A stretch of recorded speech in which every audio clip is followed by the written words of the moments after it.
Have you ever heard the phrase, the most important relationship you'll ever have is the one with yourself? Well, that's a great truth. No matter what happens, you will always be with yourself, and because of that, you deserve to be caring, loving, and compassionate. As humans, we all have our own insecurities and struggles. We all have moments when we lack self-esteem and don't feel good about ourselves. We might think we're not capable enough, smart enough, or attractive enough. Or we might hide ourselves away from social occurrences, stop trying new things, and avoid challenging situations just to stay safe in our comfort zone.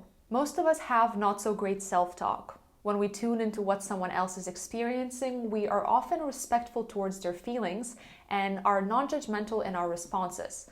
Unfortunately, while it is easier to have empathy for others, we often criticize and condemn ourselves in language we would never use with someone else. Imagine having a friend that constantly bullies you and says mean things to you. Most probably, you would stop being friends with them. Why would you treat yourself the same way? Stress related to the self can take many forms. Negative self-talk is a common outcome, and it can lead to downgrading yourself with thoughts like, I'm not good at this, so I shouldn't do it. It can also trigger our imposter syndrome, often making us think that we don't deserve the success that we have and our achievements. Other times, stress caused by low self-esteem can show up in the constant comparisons with others or body insecurities, also due to the pictures we are constantly overexposed to on social media.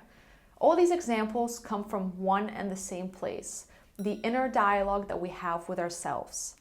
Developing a kind dialogue with ourselves is something that many of us need to learn and practice until it becomes a habit.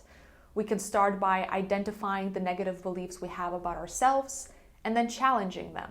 As an exercise, try to write down your inner monologue and the negative thoughts that you have.